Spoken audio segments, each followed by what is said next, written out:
Halo, Om Swastiastu. Assalamualaikum warahmatullahi wabarakatuh. Salam sejahtera untuk kita semua. Shalom, namo buddhaya, salam harmoni. Baik, di sini saya akan mempresentasikan kembali mengenai LKM yang ketiga, yaitu tentang biomembran pada mata kuliah biokimia kedua. Nah, sebelum saya mempresentasikan semua hasil dari pekerjaan saya, izinkan saya untuk memperkenalkan diri terlebih dahulu. Perkenalkan, nama saya Madinitya Prayasutauka dengan NIM 1913081001 dari Prodi Kimia semester 5. Baik, kita langsung saja ke pertanyaan yang pertama, yaitu biomembran adalah suatu struktur yang sangat tipis yang biasanya dapat divisualisasikan hanya dengan mikroskop elektron. Jelaskan bagaimana kerja mikroskop elektron untuk memvisualisasikan biomembran. Nah, yang pertama ada mikroskop transmission elektron atau TEM. Cara kerjanya yaitu elektron ditembakkan dari elektron gun yang kemudian melewati dua lensa kondenser yang berguna menguatkan dari elektron yang ditembakkan. Nah, setelah melewati dua lensa kondensor, elektron diterima oleh spesimen yang tipis dan berinteraksi. Karena spesimen tipis, maka elektron yang berinteraksi dengan spesimen diteruskan pada tiga lensa, yaitu lensa objektif, lensa intermediate, dan lensa proyektor. Nah, selanjutnya ada mikroskop scanner elektron atau SEM. Cara kerja dari mikroskop scanner elektron adalah sinar dari lampu dipancarkan pada lensa kondensor. Sebelum masuk pada lensa kondensor ada pengatur dari pancaran sinar elektron yang ditembakkan. Nah, sinar yang melewati lensa kondensor diteruskan lensa objektif yang dapat diatur maju mundurnya. Sinar yang melewati lensa objektif diteruskan pada spesimen yang diatur miring pada pencengkamnya. Spesimen ini disinari oleh deteksi X-ray yang menghasilkan sebuah gambar yang diteruskan pada layar monitor. Nah, kita lanjutkan lagi ke pertanyaan yang kedua, yaitu perhatikan gambar yang ada di sebelah kiri saya, yaitu jelaskan apa yang dimaksud dengan fluid mosaic model. Membran plasma terdiri dari lipid bilayer yang berada dalam keadaan fluid dan dapat bergerak lateral dalam daerah membran struktur dinamis, interaksi yang sementara atau semi-permanen. Model mozaik cair, membran sel menyatakan bahwa protein tersebar atau terdistribusi secara mosaik dan masing-masing terselip atau terbenam di fosfolipid bilayer. Molekul protein dan lemak itu tidak statis, melainkan senantiasa bergerak melintasi fosfolipid atau berada di bagian tepi sel. Molekul lemak sebagai benda cair yang di atasnya dan di dalamnya terdapat molekul protein yang berenang-renang. Itulah sebabnya disebut membran mozaik cair.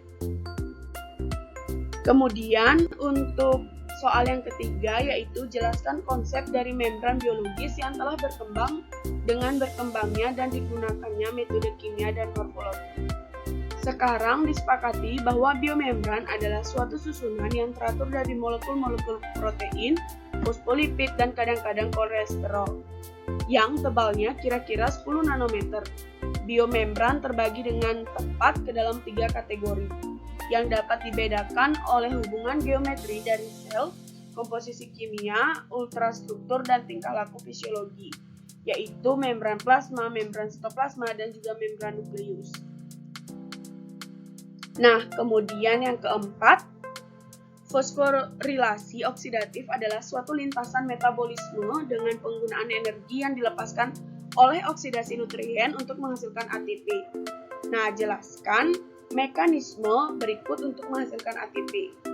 Yang pertama, transport elektron berlangsung dari oksidasi NADH yang menyebabkan ion H+ dipompa keluar dari matriks. Mitokondria menyeberangi membran mitokondria bagian dalam menuju ruang antar membran oleh 3 pompa ion H+, NADH dehidrogenase kompleks sitokrom BCl, dan sitokrom oksidasi. Nah, kemudian perubahan energi bebas pada transport ion bermuatan listrik menyeberangi membran berhubungan dengan muatan listrik dan konsentrasi ion. Pemompaan keluar ion H+ menyebabkan konsentrasi ion H+ lebih tinggi dalam ruang antarmembran dan potensial listrik pada sisi membran mitokondria bagian dalam yang menghadap ke ruang antarmembran menjadi lebih positif. Dengan demikian, secara keseluruhan terbentuk gradien proton elektrokimia. Dan proton mengalir kembali ke dalam matriks mitokondria melalui ATP sintase dan ini akan mendorong sintesis ATP. ATP sintase didorong oleh gaya pendorong proton yang merupakan jumlah dari gradien pH, yaitu gradien kimia ion H+, dan potensial membran, yaitu potensial muatan listrik menyeberangi membran mitokondria bagian dalam. Dari hasil pengukuran menunjukkan bahwa 3 molekul ATP disintesis per molekul NADH yang dioksidasi, sedangkan 2 molekul ATP disintesis per molekul FADH, 2 yang dioksidasi. Nah, kita lanjutkan lagi ke pertanyaan yang kelima, yaitu apa yang dimaksud dengan teori kemiosmotik? Energi yang dilepaskan dari reaksi oksidasi pada substrat pendonor elektron, baik pada respirasi aerobik maupun anaerobik, perlahan akan disimpan dalam bentuk potensial elektrokemis sepanjang garis tepi membran tempat terjadinya reaksi tersebut, yang akhirnya dapat dipakai oleh ATP sintase untuk menginduksi reaksi fosforilasi terhadap molekul adenosina difosfat atau ADP dengan molekul Pi. Nah, kemudian pertanyaan yang keenam yaitu jelaskan apa yang dimaksud dengan pergerakan proton menciptakan gradien elektrokimiawi di sepanjang membran.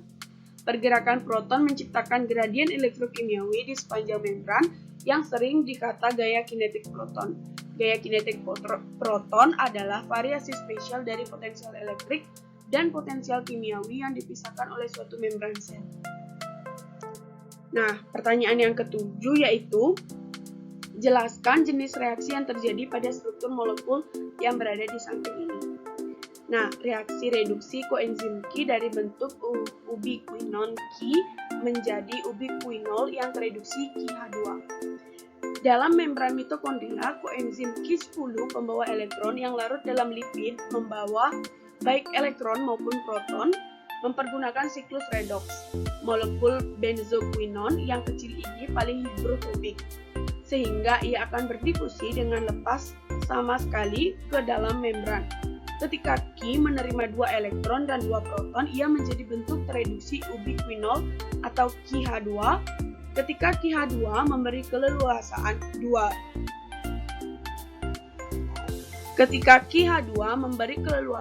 2 elektron dan 2 proton, ia teroksidasi kembali menjadi bentuk ubiquinon atau Qi. Akibatnya, jika 2 enzim disusun sedemikiannya, Qi direduksi pada suatu sisi membran dan QH2 dioksidasi pada sisi lainnya. Ubiquinon akan menggandengkan reaksi ini dan mengulang alik proton melewati membran. Nah, kita lanjutkan ke pertanyaan yang ke-8, yaitu jelaskan kompleks-kompleks yang terjadi dalam proses fosforilasi oksidatif. Yang pertama, kompleks 1 merupakan protein pertama pada rantai transfer elektron berupa kompleks enzim yang disebut dengan NADH koenzim Qi oksidoreduktase. Reaksi redoks yang dikatalisis oleh enzim ini adalah oksidasi NADH dan reduksi koenzim Qi10 yang diwakilkan dengan Qi. Kemudian, oksidasi NADH akan menghasilkan NAD+ yang dibutuhkan untuk siklus asam sitrat dan oksidasi asam lemak. Kemudian, reduksi Qi akan mentransfer elektron ke kompleks berikutnya hingga pada kesudahannya dipakai untuk mereduksi oksigen menjadi cairan. Nah, kompleks yang kedua yaitu kompleks 2 merupakan kompleks enzim yang disebut dengan suksinat quinon oksidoreduktase adalah titik datang kedua pada rantai transfer elektron yang terdiri dari kompleks enzim suksinat dehidrogenase aerobik dan fumarat reduktase anaerobik. Reaksi redoks pada modus anaerobik oleh fumarat reduktase. Pada reaksi oksidasi terjadi reaksi QH2 menjadi Qi plus 2H plus dan 2 elektron. Dan pada reaksi reduksi terjadi reaksi yaitu 2H plus ditambah dengan 2 elektron dan fumarat menghasilkan suksinat. Kompleks 2 terdapat kompleks enzim ETVQO yang dapat mempercepat reaksi redoks. Nah, kemudian pada kompleks yang ketiga dikenal sebagai kompleks enzim UCCR yang memiliki 11 berkas genetik UGCR. Reaksi yang dikatalisis oleh kompleks 3 adalah oksidasi 1 molekul ubiquinol dan reduksi 2 molekul sitokrom C. Tidak seperti koenzim Q yang membawa 2 elektron, sitokrom C hanya membawa 1 elektron. Oleh karena hanya 1 elektron yang dapat ditransfer dari donor QH2 ke akseptor sitokrom C, mekanisme reaksi kompleks 3 lebih berbelit daripada kompleks lainnya dan terjadi dalam 2 langkah. Kompleks 4. Kompleks 4 adalah protein terakhir pada rantai transfer elektron yang dikenal sebagai kompleks enzim COX. Enzim ini memediasi reaksi terakhir pada rantai transfer elektron dan mentransfer elektron ke oksigen, manakala memompa proton melewati membran. Oksigen yang menerima elektron juga dikenal menjadi akseptor elektron terminal, direduksi menjadi cairan. Baik pemompaan proton secara terus maupun konsumsi proton matriks pada reduksi oksigen berkontribusi kepada gradien proton. Nah, yang terakhir yaitu kompleks kelima. ATP sintase juga dikatakan kompleks 5 adalah enzim terakhir dalam yang dilintasi fosforilasi oksidatif. Enzim ini ditemukan di seluruh organisme hidup dan berfungsi sama pada prokariota maupun eukariota. Enzim ini mempergunakan tenaga yang tersimpan pada gradien proton di sepanjang membran untuk mendorong sintesis ATP dari ADP dan fosfat.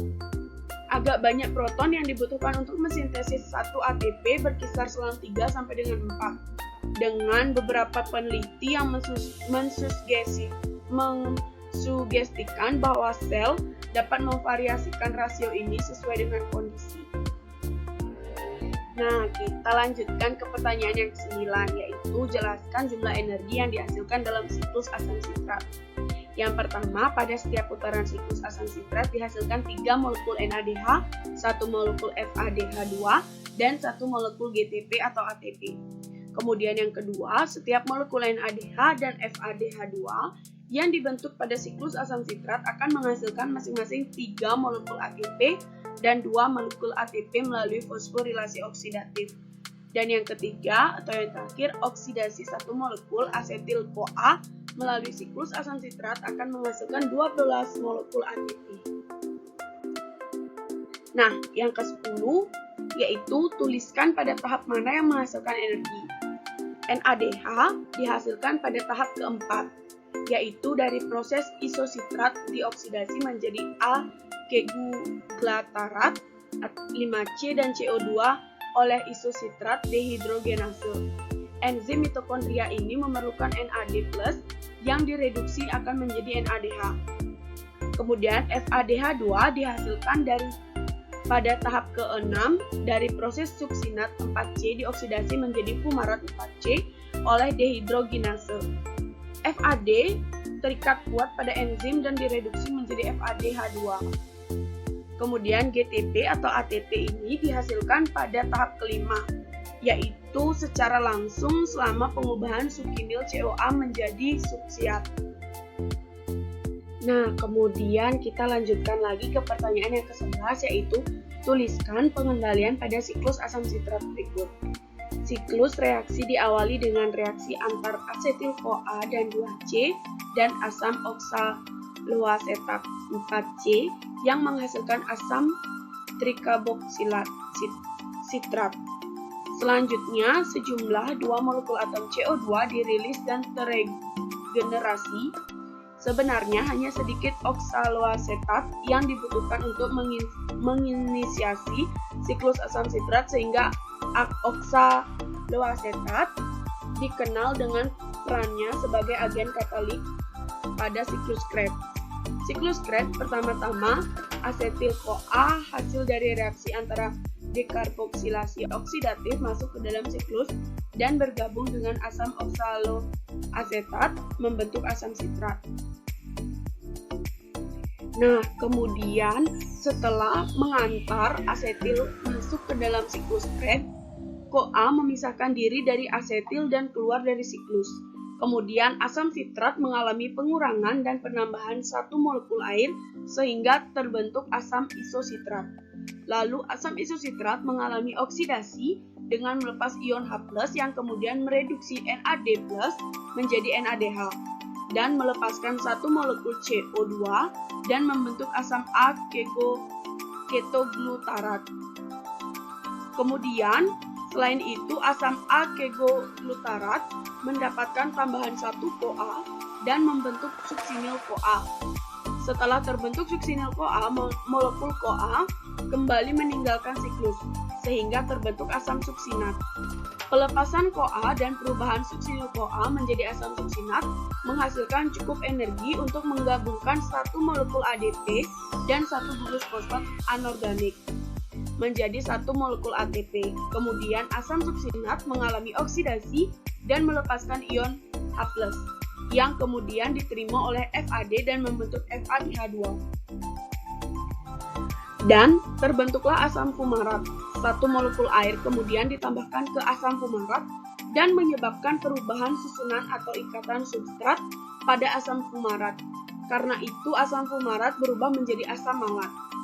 Terakhir, asam malat mengalami oksidasi dan kembali melepaskan satu ion H+, yang kemudian diterima oleh NAD+ dan membentuk NADH dan asam oksaloasetat kembali terbentuk. Asam oksaloasetat ini kemudian akan kembali mengikat asetil-CoA dan kembali menjalani siklus Krebs.